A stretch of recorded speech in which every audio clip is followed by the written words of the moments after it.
আওয়ামী লীগ সরকারের পতনের পর আত্মগোপনে থাকা অবস্থায় গ্রেপ্তার হয়েছেন আলোচিত সমালোচিত সাবেক শিক্ষামন্ত্রী দীপু মনি।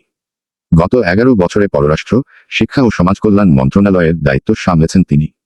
সবচেয়ে আলোচিত ছিলেন শিক্ষামন্ত্রী থাকাকালে। তার সময়ে শিক্ষা খাতে দুর্নীতির জাল ছড়িয়ে যায় সব স্তরে। ক্ষমতার অপব্যবহার করে দীপু মনি দেশের 5টি বেসরকারি বিশ্ববিদ্যালয় কুক্ষিগত করেন বলে অভিযোগ রয়েছে।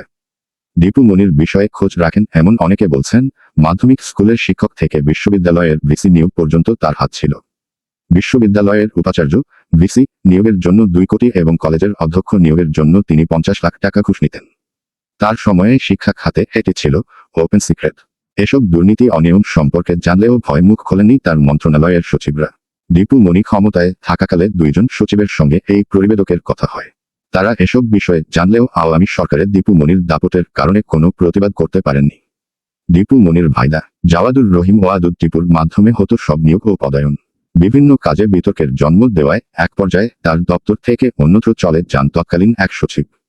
এছাড়া নিজ থেকে চলে যান দীপু মনির একান্ত সচিব পিএস।